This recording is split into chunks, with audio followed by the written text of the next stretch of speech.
Fjordur, the latest and most likely the last map for Ark Survival Evolved. The island was the only map that I have been playing on since Ark first released in 2015, so deliberately deciding to play on another map was both intriguing and intimidating, since this map is massive, with tons of things to do, so I had to carefully plan everything out. During this 100-day challenge on Hardcore, inspired by Zany Zebra's videos, I will attempt to beat the map by defeating all of the world bosses, guardian bosses, and finally beat the main boss, Fenrir Sulfur. Let us begin. I created a new character, spawned in, and the first thing I did was make a thatch hut, after which I went out looking for hide, and I found this pack of compies, which was quite alluring, but I failed to notice that an alpha raptor was very close by. And, as you might guess, this happened.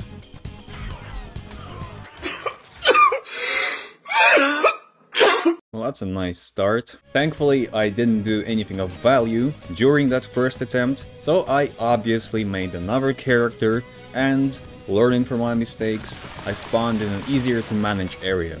I farmed up some experience by crafting a ton of thatch foundations. Then I finally reached the wooden structures, which I also used to farm up some levels. And then I finally reached my favorite pastime, which is building rafts for levels.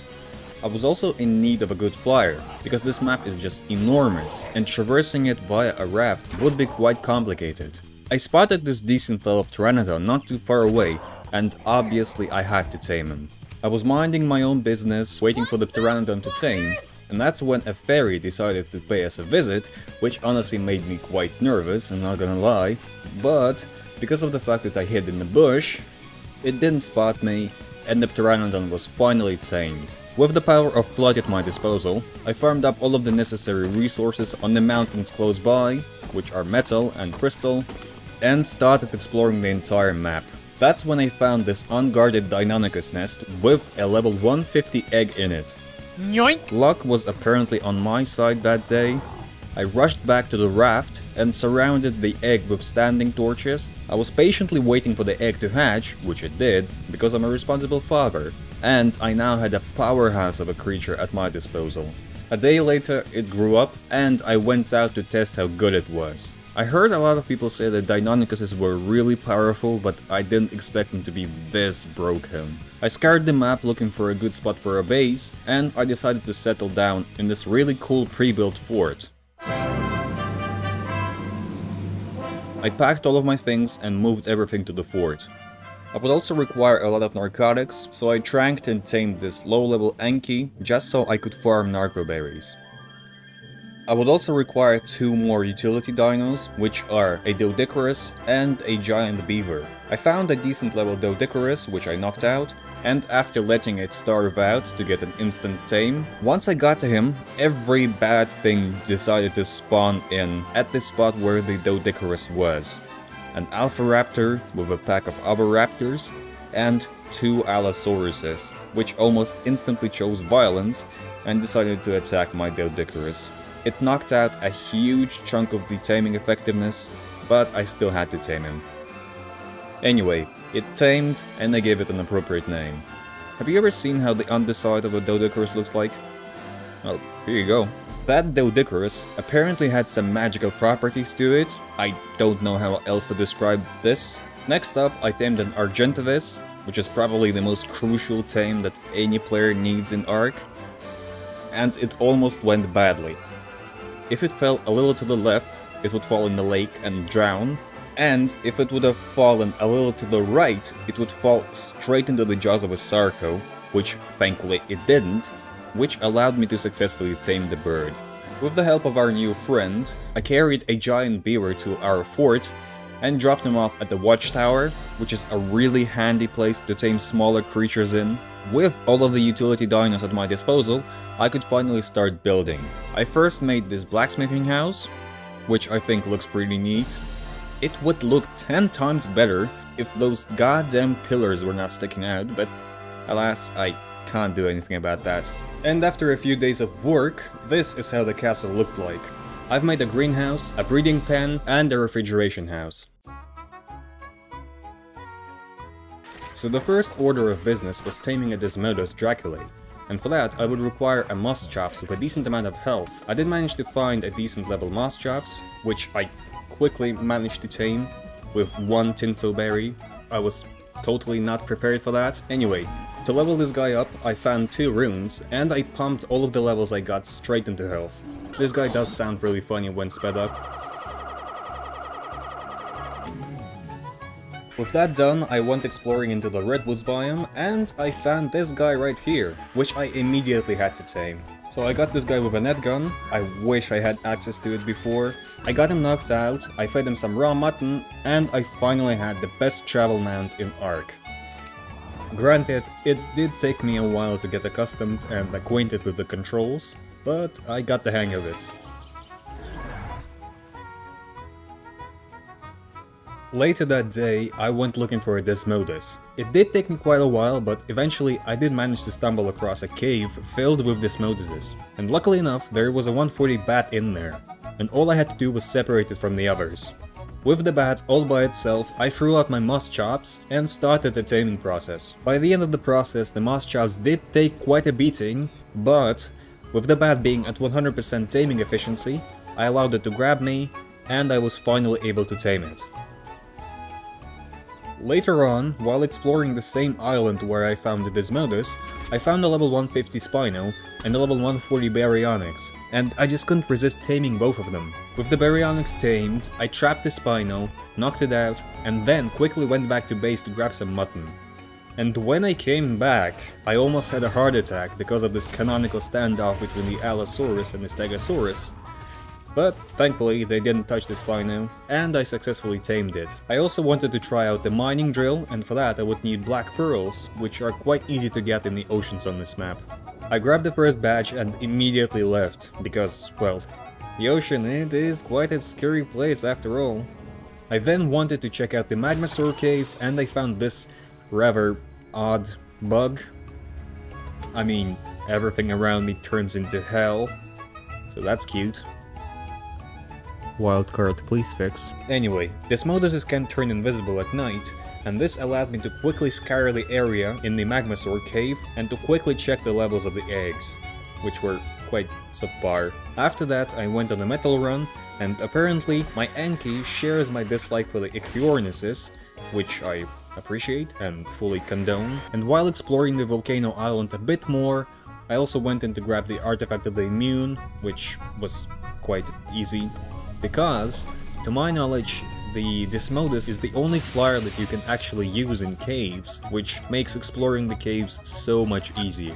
I then finally got around to making a mining drill. I went to try it out, and oh my god, is this thing broken. After acquiring this mining drill, I basically didn't have the need for any of the utility dinos that I've tamed up, so yeah, I wasted quite a lot of time on taming those utility creatures. Yeah, that's nice. A day later, I went to explore the swamp island with my Mosschops, which I have leveled into organic polymer harvesting. I found some dinosaur corpses and allowed the Mosschops to work its magic. Yeah, that's a lot of organic polymer. By the end of the run, I had more than 5,000 organic polymer, which is, by all accounts, ridiculous.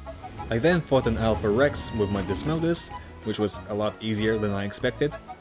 I then tamed up 2 Therizzinosauruses, a male and a female. The male had a really good melee stat, while the female had really good stats in health and stamina. And while I was comparing the 2 Therizzinosauruses together, I got interrupted by a Spino. Hello, bozo!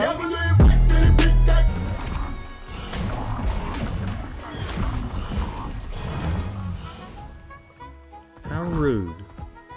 Back at base, I gave the fairies appropriate names, and I got them breeding. On to another adventure to the Magmasaur cave, where I encountered a slight problem. That is a level 140 Magmasaur egg, and that is a lot of Magmasaurs, which I somehow had to kite away from the nest. After what seemed to be like an eternity, the Magmasaurs finally spread out a bit, and I could steal the egg, which I successfully managed to do. In order to raise baby Magmasaurs, you need ambergris, and after scouring the internet for information on where it is located, I managed to find a video describing a spot deep underwater where it could be located. Upon entering this cavern, I was immediately greeted by a Mosasaurus, and dealing with him wasn't really that challenging. And after dealing with that slight inconvenience, I noticed that faint red glow, and after connecting the dots, I realized that it's an Alpha Mosasaurus, and I immediately pissed my pants a little bit. But then I realized that that thing cannot move. And yeah, it was stuck. Apparently luck was on my side that day. Anyway, I was very close to the spot where I could farm ambergris, and then this happened.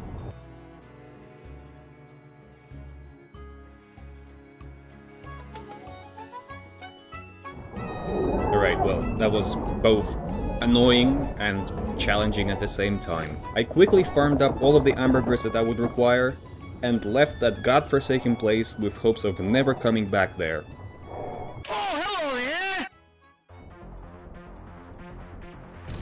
It was finally time to raise an army. After a few attempts at breeding, I finally got a female with all of the best stats. All the unworthy recruits were sacrificed to Barry Allen, as the Tickle Chicken army has no place for the weak. After a lot of trial and error, I finally managed to hatch the Magmasaur egg, and look how cool this guy looks. I love the design of Magmasaurus, and I always wanted to have one. And there you go. A new member of the family, Sasha. Also, can anyone clarify the physics behind this? I'm not exactly sure how that could happen, but okay. I've also stumbled across an egg incubator engram. Oh my god, is this thing a godsend. It's such a handy tool when breeding dinos. It's insane how good this thing is. What it does is it obviously incubates the eggs, and it allows me to see the stats of the babies before they hatch, which saves up so much time. A day later, Sasha was finally grown, and I decided to test her out a bit. Yeah, she's cool. I continued breeding the fairies, and here you can see the final base stats with the imprint buff on. I finally got the male with all of the best stats, and I was finally ready to build a proper army. I was also on the lookout for Gigas to tame, as they would be a very handy asset when fighting the world bosses, but sadly I couldn't find any for the longest time. Yeah, that's definitely better than the mining drill. And while waiting for the eggs to hatch, I also started building the main base. Also, Owen Wilson apparently unlocked the secrets to gravity magic. Yeah, from this angle it basically looks like a giant otter. While on the lookout for Gigas, I also spotted a scene straight out of a war movie. During my travels, I also encountered two Megatheriums, a level 150 and a level 125, two great assets when fighting the Broodmother and the new world boss, Bela. I tamed the two of them up, and as an added bonus, I also tamed a level 130 Daeodon, which happened to get trapped by my net gun. Back at base, I checked their stats, and while the male had the superior health, the female had a better melee stat, though not by a lot. After a few days, I began working on a Sloth army, which I fittingly named the Sloth Squadron, with the Sloth leader being this guy, which I named the Incredible Hulk. I mean, come on, that's kind of on the nose, right? Then I realized it's not a guy, but a gal, and I had to rename her to the Incredible She-Hulk. I don't know, I just found this whole situation very amusing. Soon after, I had sloths all over my base, and, well, the fairies were also taking up a lot of real estate, so I had to do something about it, which I didn't in the end. And I also started leveling up the Megatheriums to see how many eggs are required to level them up and to see their final stats. I was also able to locate a level 135 R Giga. Waiting for a decent level Giga to spawn wasn't at all excruciatingly annoying. Yeah, trust me. Anyway, I've built a trap, got it into the trap, knocked it out, which took an awfully long amount of time to do, got it tamed, and named it Scully. It was high time to finish a project that I've had in mind ever since I started playing on Fjordur, which is a giant castle. For over 15 in-game days, I've been gathering resources, crafting everything, and building to make what is probably the biggest build I've done so far. And while building the koala castle, I was also doing this.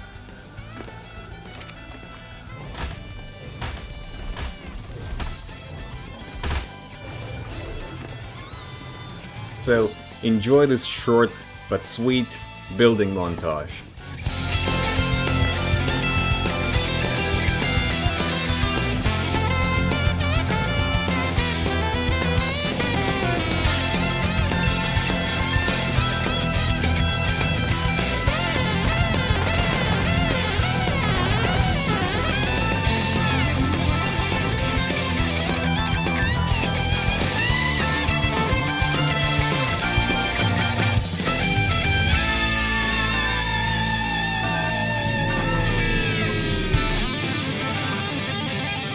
And here's the castle.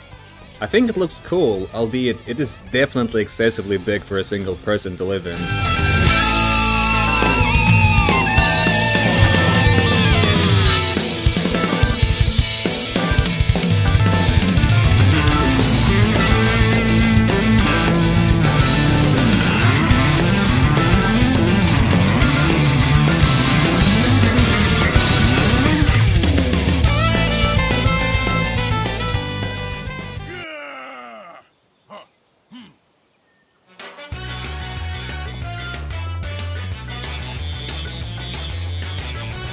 Before going on an artifact hunt, I wanted to tame up some creatures that I would need down the line, starting with an Andrewsarchus, a Snow Owl, and a Daedon, both of which would assist me in healing my armies after encounters with the bosses.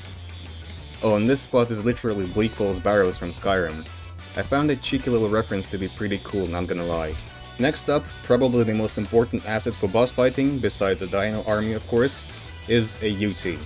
I didn't need to search for too long since these guys are quite common in the snowy parts of the map and are usually pretty high level. The taming process went fairly smoothly, and I got all of the creatures I was able to tame up back to base and named the UT and the Daedon Bingus and Dingus. With all of the setup for the bosses out of the way, I finally left the compound to collect all of the artifacts.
joke! Stop! Stop! Stop!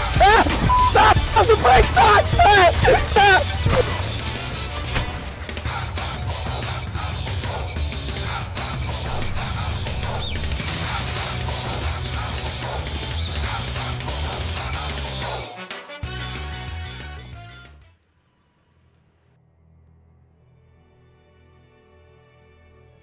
By day 61, another high-level Giga finally spawned in. Sadly, not only was it a regular Giga, but it also was a female. You can't breed R Gigas with regular Gigas, and you can't breed a female with a female. That was honestly really sad, but I took what I could get and waited around for either a male regular Giga or a male R Giga to spawn in. While scouring the various caves for loot, I found this really expensive Megatherium saddle which I would craft in bulk a while later. The Gigas were just not spawning in, and I decided to take a look at the other realms while waiting for them to spawn in. I was really surprised that the fur leggings and gauntlets I got from one of the drops were basically all I needed to survive in Jotunheim. Alas, a high-level male Giga didn't spawn in, and I decided to tackle the Broodmother. But before that, my Megatheriums made quick work of the Bela world boss, and I got some decent loot from her. Then, me and my Megatheriums went into the Broodmother boss fight on both Gamma and Beta difficulties. And these guys are just beastly. I definitely over-prepared for this boss fight. Next up was the Beta Broodmummy, which also wasn't too difficult to defeat.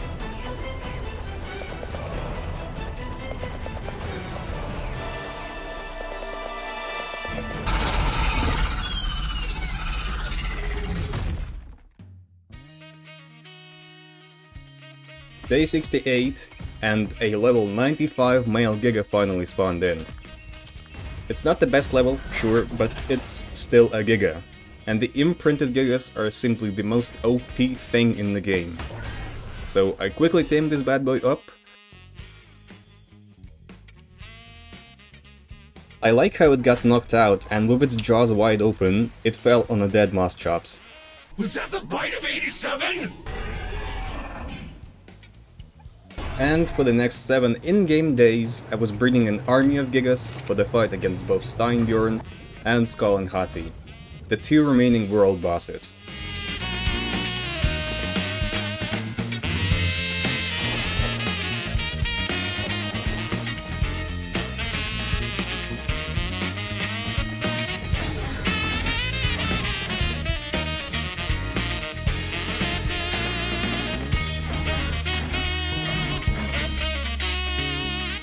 I also cleared out the Wyvern Trench and found an almost max level Fire Wyvern egg, which was pretty nice.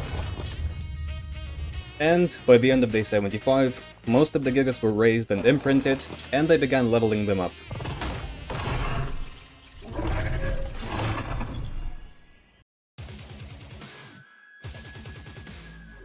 By day 76, I traveled to Jotunheim to face the stone-skinned bear, and, just as I expected, the Gigas made quick work of him.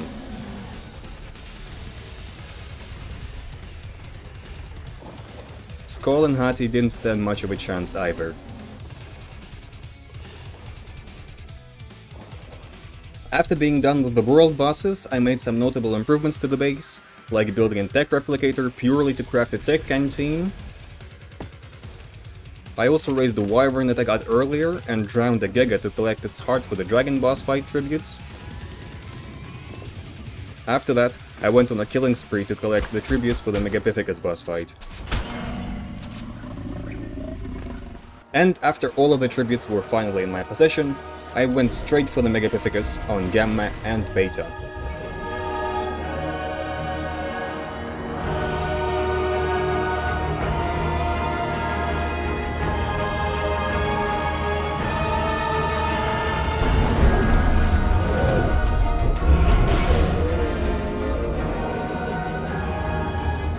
With the big monkey out of the way, I went out on a tedious journey of collecting the tributes for the Dragon boss fight, and for some reason it took me way longer than I expected, simply because of how rare Basilosauruses are on this map. But other than that, the whole process was fairly straightforward. I like how the Tickle Chicken army said it's tickling time and absolutely tickled all over the Dragon on Gamma and Beta difficulties.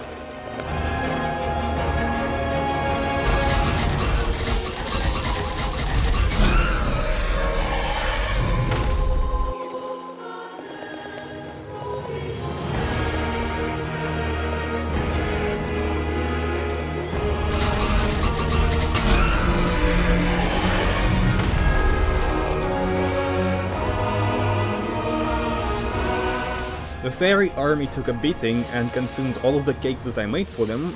That made me want to make them a bit tougher for the Fenrir boss, and I tried to search around in the caves of the map for decent saddles for these guys, and the best thing I could find was this Ascendant Fairy saddle, but like, it's a saddle, it's already made, so it's only gonna protect one of the fairies. So I decided to wing it and went for the Fenrir boss anyway. Fenrir on Gamma went about as well as I predicted.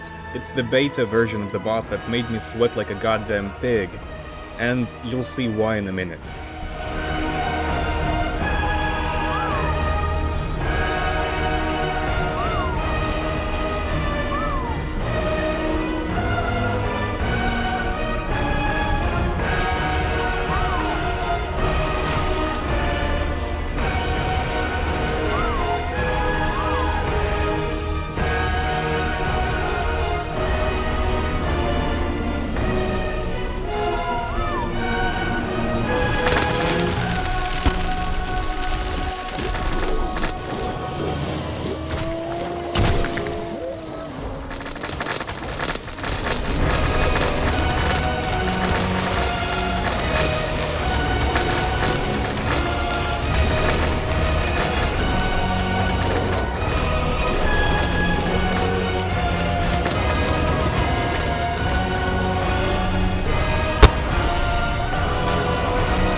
Alright, day 100, Beta Fenrir, let's go. Surely it's not gonna be nerve-wracking, right? Right? Oh god.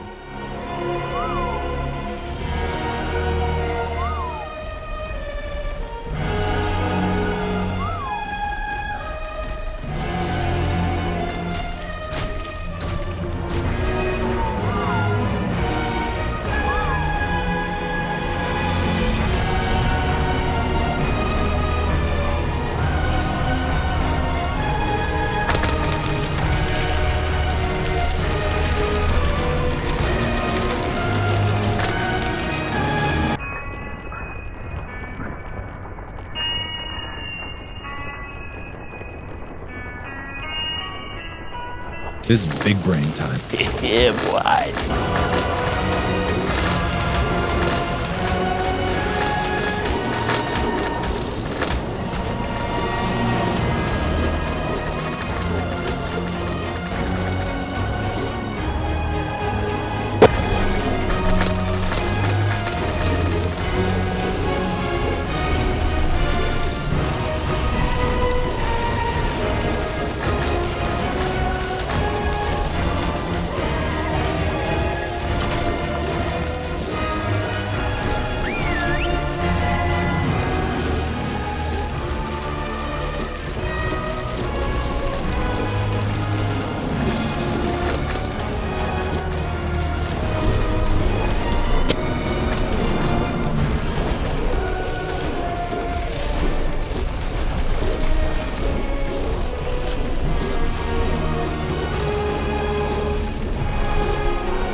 And with that, the 100-day challenge was done and dusted.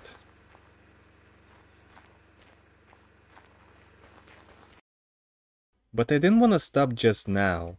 I still wanted to defeat Fjordur on Alpha, so...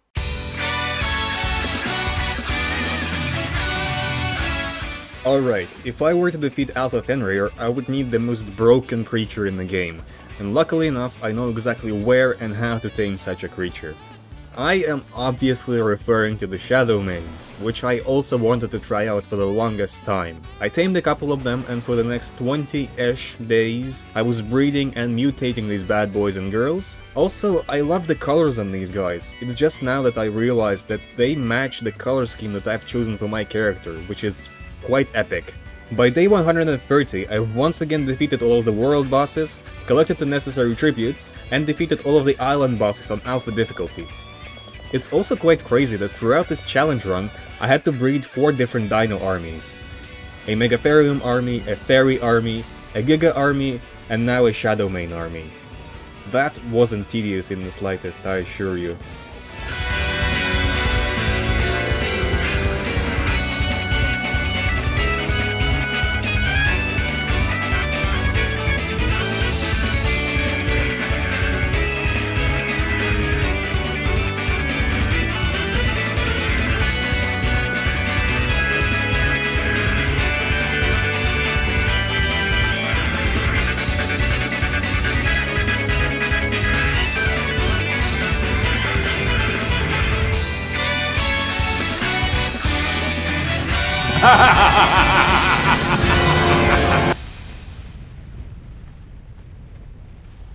Day 140. The Shadow Mains are bred, imprinted, have over 25,000 health and over 1,000 damage.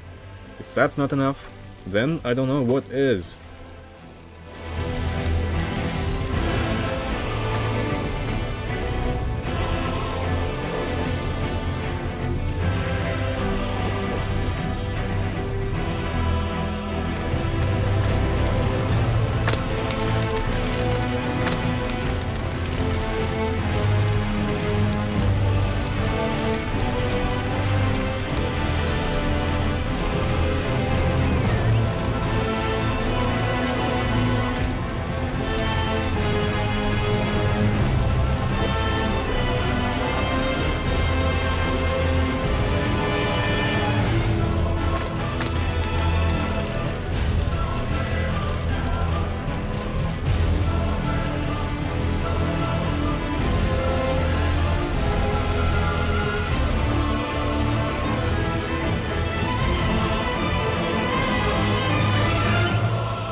Nope.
Oh, and by day 141 I found the fairy saddle blueprint.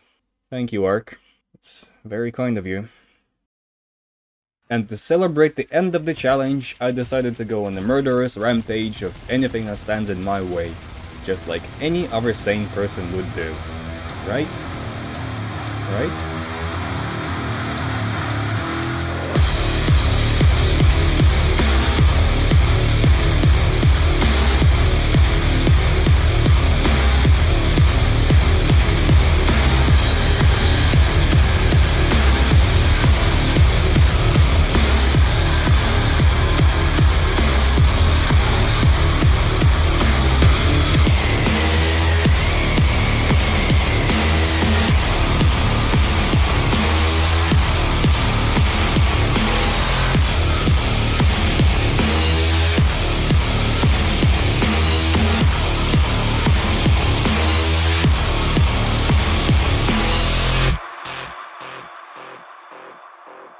Hey everyone!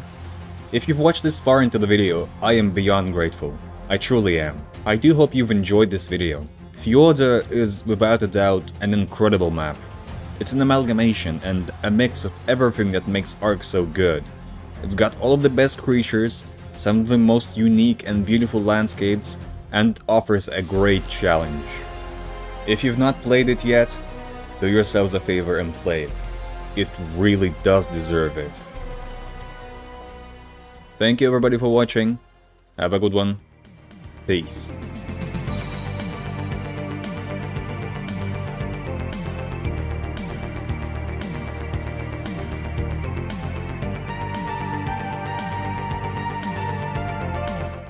I found some dinosaur corpses, which happened to get trapped up.